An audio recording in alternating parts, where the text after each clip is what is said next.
गीता किसी विशेष व्यक्ति, किसी जाति, वर्ग, पंथ, देश काल या किसी रूढ़िग्रस्त संप्रदाय का ग्रंथ नहीं है, बल्कि ये सार्वलौकिक तथा सार्वकालिक धर्मशास्त्र है। ये प्रत्येक देश, प्रत्येक जाति, प्रत्येक आयु के, प्रत्येक स्त्री पुरुष के लिए, सबके लिए है। सचमुच गीता संपूर्ण मानव जाति का धर्मशास्त्र है और कितने गौरव की बात है कि गीता आपका धर्मशास्त्र है।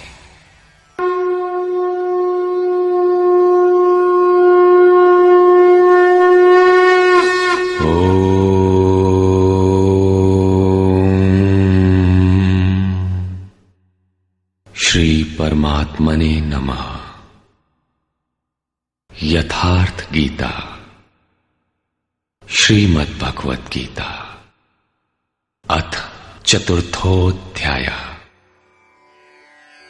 अध्याय 3 में योगेश्वर श्री कृष्ण ने आश्वस्त किया था कि दोष दृष्टि से रहित होकर जो भी मानव श्रद्धा युक्त हो मेरे मत के अनुसार चलेगा, वो कर्मों के बंधन से भली प्रकार छूट जाएगा। कर्म बंधन से मुक्ति दिलाने की क्षमता योग, ज्ञान योग या कर्म योग दोनों में है। योग में ही युद्ध संचार निहित है। प्रस्तुत अध्याय में वे बताते हैं कि इस योग का प्रणेता कौन है, इसका क्रमिक विकास कैसे होता है। श्री भगवान उवाच।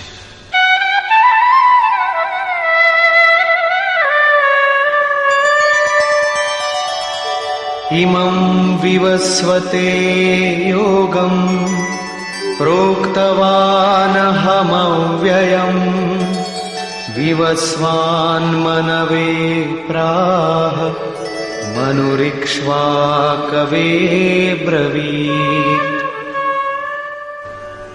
अर्जुन, मैंने इस अविनाशी योग को कल्प के आदि में विवस्वान अर्थात सूर्य के प्रति कहा। विवस्वान ने मनु से और मनु ने इक्ष्वाकु से कहा। किसने कहा? मैंने।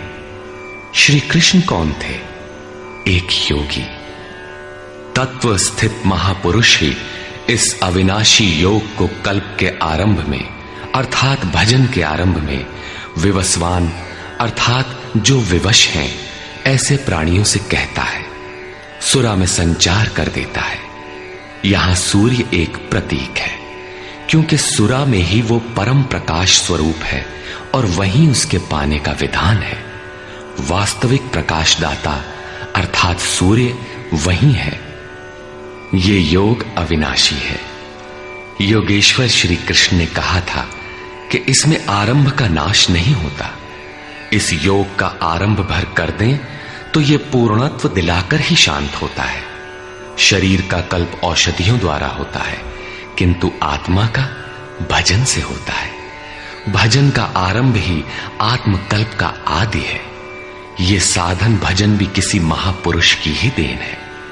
मोह निशा में अचेत आदिम मानव, जिसमें भजन का कोई संस्कार नहीं है, योग के विषय में जिसने कभी सोचा तक नहीं, ऐसा मनुष्य किसी महापुरुष को देखता है तो उनके दर्शन मात्र से, उनकी वाणी से, टूटी फूटी सेवा और सानिध्य से योग के संस्कार उसमें संचारित हो जाते हैं। गोस्वामी तुलसीदास जी इसी को कहते हैं, जे चितिये प्रभु जिन्न प्रभु हेरे, ते सब भये परम पद जोगु। योगेश्वर श्री कृष्ण कहते हैं कि ये योग मैंने आरंभ में सूर्य से कहा।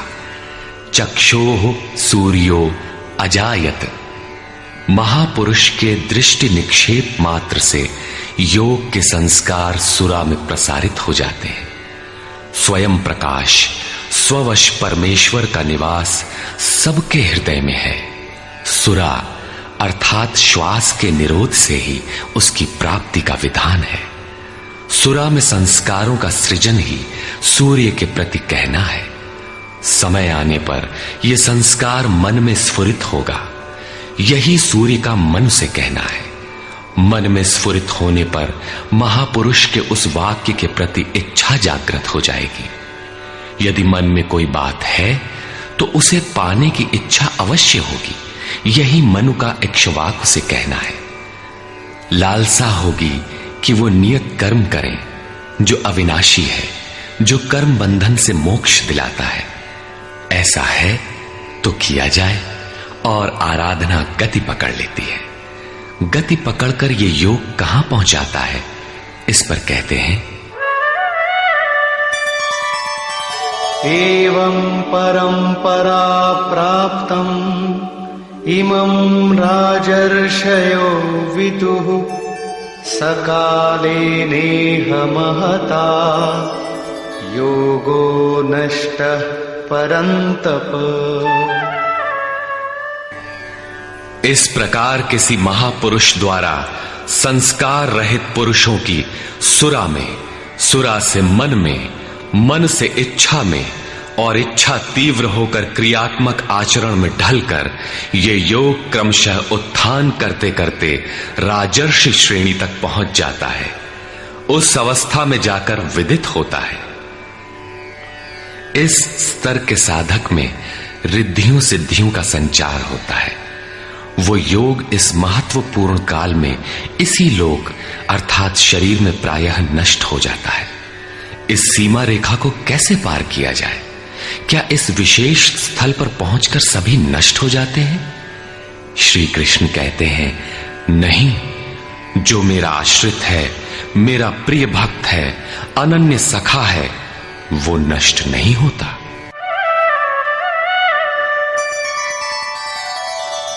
स एवायं मया तेद्य योगः प्रोक्तः पुरातनः भक्तोऽसि मे सखा चेति रहस्यं ह्येतदुत्तमम्।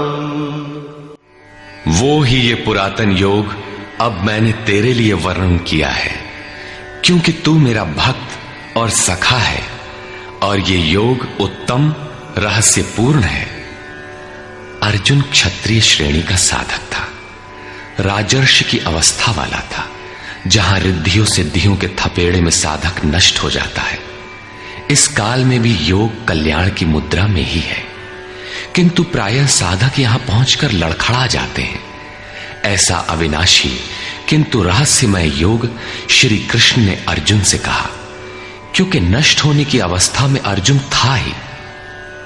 क्यों कहा? इसलिए कि तू मेरा भक्त है, अनन्य भाव से मेरे आश्रित है, प्रिय है, सखा है। जिस परमात्मा की हमें चाह है, वो सद्गुरु परमात्मा आत्मा से अभिन्न होकर जब निर्देशन देने लगे, तभी वास्तविक भजन आरंभ होता है।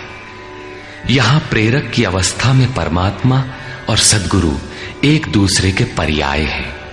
जिस सतह पर हम खड़े हैं, उसी स्तर पर जब स्वयं प्रभु हृदय में उतर आए, रोकथाम करने लगे, डगमगाने पर संभालें, तभी मन वश में हो पाता है। मन बस होई तबही जब प्रेरक प्रभु बरजे।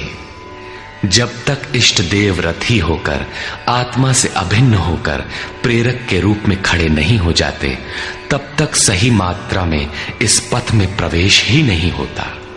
वो साधक प्रत्याशी अवश्य है, लेकिन भजन उसके पास कहां? पूज्य गुरुदेव भगवान कहा करते थे, हो हम कई बार नष्ट होते होते बच गए, भगवान ने ही बचा लिया। भगवान ने ऐसे समझाया, ये कहा। हमने पूछा, महाराज जी, क्या भगवान भी बोलते हैं, बातचीत करते हैं? बोले, हां, हो, भगवान ऐसे बतियावत हैं जैसे हम तुम बतियाई, घंटों बतियाई और क्रम न टूटे। हमें उदासी हुई और आश्चर्य भी कि भगवान कैसे बोलते होंगे, ये तो बड़ी नई बात है। कुछ देर बाद महाराज जी बोले, काहे घबराता है, तो हूं से बतियाई हैं। अक्षरशः सत्य था उनका कथन, और यही सख्य भाव है। सखा की तरह वे निराकरण करते रहें, तभी इस नष्ट होने वाली स्थिति से साधक पार हो पाता है। अभी तक योगेश्वर श्री कृष्ण ने किसी महापुरुष द्वारा योग के आरंभ, इसमें आने वाले व्यवधान, उससे पार पाने का रास्ता बताया। इस पर अर्जुन ने प्रश्न किया। अर्जुन उवाच,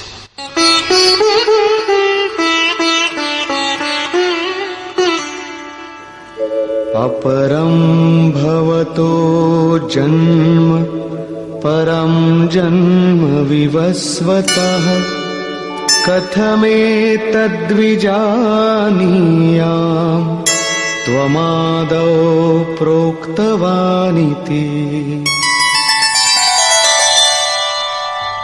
भगवान, आपका जन्म तो अपरम अब हुआ है और मेरे अंदर सुरा का संचार बहुत पुराना है, तो मैं कैसे मान लूं कि इस योग को भजन के आदि में आपने ही कहा था।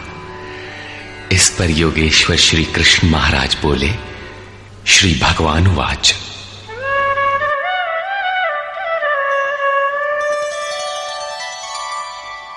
बहूनि मे व्यतीतानि जन्मानि तव चार्जुन तान्यहं वेद सर्वाणि न त्वं वेत्थ परन्तप। अर्जुन, मेरे और तेरे बहुत से जन्म हो चुके हैं। हे परम तप, उन सबको तू नहीं जानता, किंतु मैं जानता हूं। साधक नहीं जानता, स्वरूपस्थ महापुरुष जानता है, अव्यक्त की स्थिति वाला जानता है। क्या आप सबकी तरह पैदा होते हैं? श्री कृष्ण कहते हैं, नहीं, स्वरूप की प्राप्ति शरीर प्राप्ति से भिन्न है। मेरा जन्म इन आंखों से नहीं देखा जा सकता। मैं अजन्मा, अव्यक्त, शाश्वत होते हुए भी शरीर के आधार वाला हूं। अवधू जीवत में कर आशा, मुए मुक्ति गुरु कहे स्वार्थी, झूठा दे विश्वासा। शरीर के रहते ही उस परम तत्व में प्रवेश पाया जाता है। लेश मात्र भी कमी है तो जन्म लेना पड़ता है। अभी तक अर्जुन श्री कृष्ण को अपने समान देहधारी समझता है।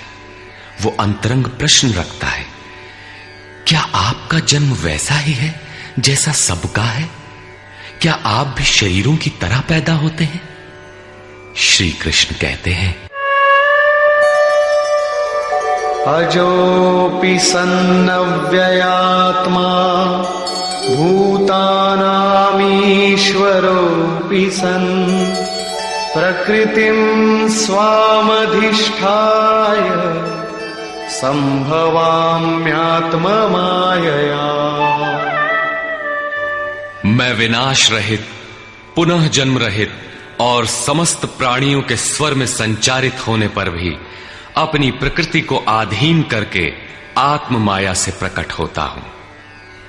एक माया तो अविद्या है, जो प्रकृति में ही विश्वास दिलाती है, नीच एवं अधम योनियों का कारण बनती है। दूसरी माया है आत्म माया, जो आत्मा में प्रवेश दिलाती है, स्वरूप के जन्म का कारण बनती है। इसी को योग माया भी कहते हैं, जिससे हम विलग हैं। उस शाश्वत स्वरूप से ये जोड़ती है, मिलन कराती है।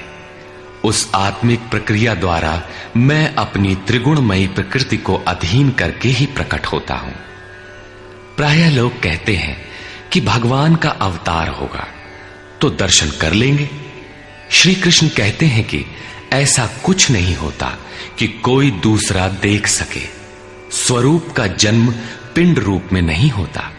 श्री कृष्ण कहते हैं, योग साधना द्वारा, आत्म माया द्वारा अपनी त्रिगुणमयी प्रकृति को स्ववश करके मैं क्रमशः प्रकट होता हूं। लेकिन किन परिस्थितियों में? यदा यदा हि धर्मस्य ग्लानिर्भवति भारत अभ्युत्थानमधर्मस्य तदात्मानं सृजाम्यहम्। हे अर्जुन, जब जब परम धर्म परमात्मा के लिए हृदय ग्लानि से भर जाता है, जब अधर्म की वृद्धि से भाविक पार पाते नहीं देखता, तब मैं आत्मा को रचने लगता हूं। जब आपका हृदय अनुराग से पूरित हो जाए, उस शाश्वत धर्म के लिए गदगद गिरा नयन बह नीरा की स्थिति आ जाए, जब प्रयत्न करके भी अनुरागी अधर्म का पार नहीं पाता, ऐसी परिस्थिति में मैं अपने स्वरूप को रचता हूं। अर्थात भगवान का आविर्भाव केवल अनुरागी के लिए है और यह अवतार किसी भाग्यवान साधक के अंतराल में होता है। आप प्रकट होकर करते क्या हैं? परित्राणाय साधूनां विनाशाय च दुष्कृतां धर्म संस्थापनार्थाय संभवामि युगे युगे। अर्जुन, साधूनां परित्राणाय परम साध्य एकमात्र परमात्मा है, जिसे साध लेने पर कुछ भी साधना शेष नहीं रह जाती। उस साध्य में प्रवेश दिलाने वाले विवेक, वैराग्य, शम दम इत्यादि दैवी संपद को निर्विघ्न प्रवाहित करने के लिए तथा दुष्कृताम, जिससे दूषित कार्य रूप लेते हैं, उन काम क्रोध राग द्वेषादि विजातीय प्रवृत्तियों को समूल नष्ट करने के लिए तथा धर्म को भली प्रकार स्थिर करने के लिए मैं युग युग में प्रकट होता हूं। युग का तात्पर्य सतयुग, त्रेता, द्वापर में नहीं। युग धर्मों का उतार चढ़ाव मनुष्यों के स्वभाव पर है। युग धर्म सदैव रहे हैं। मानस में संकेत है, नित जुग धर्म हो ही सब केरे, हृदय राम माया के प्रेरे। युग धर्म सभी के हृदय में नित्य होते रहते हैं। अविद्या से नहीं बल्कि विद्या से, राम माया की प्रेरणा से हृदय में होते हैं, जिसे प्रस्तुत श्लोक में आत्म माया कहा गया है। वही है राम माया। हृदय में राम की स्थिति दिला देने वाली, राम से प्रेरित है वो विद्या। कैसे समझा जाए कि अब कौन सा युग कार्य कर रहा है? तो शुद्ध सत्व समता विज्ञाना, कृत प्रभाव प्रसन्न मन जाना। जब हृदय में शुद्ध सत्व गुण ही कार्यरत हो, राजस तथा तामस दोनों गुण शांत हो जाएं, विषमताएं समाप्त हो गई हों, जिसका किसी से द्वेष न हो, विज्ञान हो, अर्थात इष्ट से निर्देशन लेने और उस पर टिकने की क्षमता हो, मन में प्रसन्नता का पूर्ण संचार हो, जब ऐसी योग्यता आ जाए तो सतयुग में प्रवेश मिल गया। इसी प्रकार दो अन्य युगों का वर्णन किया और अंत में तामस बहुत रजो गुण थोरा, कलि प्रभाव विरोध चहुं ओरा। तामस गुण भरपूर हो, किंचित राजसी गुण भी उसमें हो, चारों ओर वैर और विरोध हो, तो ऐसा व्यक्ति कलियुगीन है। जब तामसी गुण कार्य करता है तो मनुष्य में आलस्य, निद्रा, प्रमाद का बाहुल्य होता है। वो कर्तव्य जानते हुए भी उसमें प्रवृत्त नहीं हो सकता, निषिद्ध कर्म जानते हुए भी उससे निवृत्ति नहीं हो सकती। इस प्रकार युग धर्मों का उतार चढ़ाव मनुष्यों की आंतरिक योग्यता पर निर्भर है। किसी ने इन योग्यताओं को 4 युग कहा है, तो कोई इन्हें ही 4 वर्ण का नाम देता है, तो कोई इन्हें ही अति उत्तम, उत्तम, मध्यम और निकृष्ट 4 श्रेणी के साधक कहकर संबोधित करता है। प्रत्येक युग में इष्ट साथ देते हैं। हां, उच्च श्रेणी में अनुकूलता की भरपूरता प्रतीत होती है, निम्न युगों में सहयोग क्षीण प्रतीत होता है। संक्षेप में श्री कृष्ण कहते हैं कि साध्य वस्तु दिलाने वाले विवेक, वैराग्य इत्यादि को निर्विघ्न प्रवाहित करने के लिए तथा दूषण के कारक काम, क्रोध, राग, द्वेष इत्यादि का पूर्ण विनाश करने के लिए, परम धर्म परमात्मा में स्थिर रखने के लिए मैं युग युग में अर्थात हर परिस्थिति, हर श्रेणी में प्रकट होता हूं, बशर्ते कि ग्लानि हो। जब तक इष्ट समर्थन न दे तब तक आप समझ ही नहीं सकेंगे कि विकारों का विनाश हुआ अथवा अभी कितना शेष है। प्रवेश से पराकाष्ठा पर्यंत इष्ट हर श्रेणी में हर योग्यता के साथ रहते हैं। उनका प्राकट्य अनुरागी के हृदय में होता है। भगवान प्रकट हैं तब तो सभी दर्शन करते होंगे। श्री कृष्ण कहते हैं, नहीं, जन्म कर्म च मे दिव्यम् एवं यो वेत्ति तत्वतः त्यक्त्वा देहं पुनर्जन्म नैति मामेति सोऽर्जुन। अर्जुन, मेरा वो जन्म अर्थात ग्लानि के साथ स्वरूप की रचना तथा मेरा कर्म अर्थात दुष्कृतियों के कारणों का विनाश, साध्य वस्तु को दिलाने वाली क्षमताओं का निर्दोष संचार, धर्म की स्थिरता, ये कर्म और जन्म दिव्य अर्थात अलौकिक है, लौकिक नहीं है।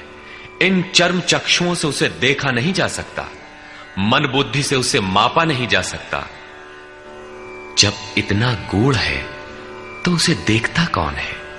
केवल यो वेत्ति तत्वतः, केवल तत्वदर्शी ही मेरे इस जन्म और कर्म को देखता है और मेरा साक्षात करके वो पुनर्जन्म को नहीं प्राप्त होता बल्कि मुझे प्राप्त होता है। जब तत्वदर्शी ही भगवान के जन्म और कार्य को देख पाता है तो लोग लाखों की संख्या में भीड़ लगाए क्यों खड़े हैं कि कहीं अवतार होगा तो दर्शन करेंगे? क्या आप तत्वदर्शी हैं?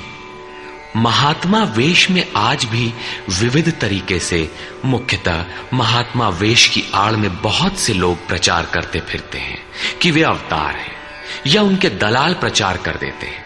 लोग भेड़ की तरह अवतार को देखने टूट पड़ते हैं। किंतु श्री कृष्ण कहते हैं कि केवल तत्वदर्शी ही देख पाता है।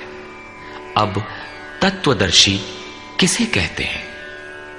अध्याय 2 में सत असत का निर्णय देते हुए योगेश्वर श्री कृष्ण ने बताया था कि अर्जुन, असत वस्तु का अस्तित्व नहीं है और सत का तीनों कालों में कभी अभाव नहीं है।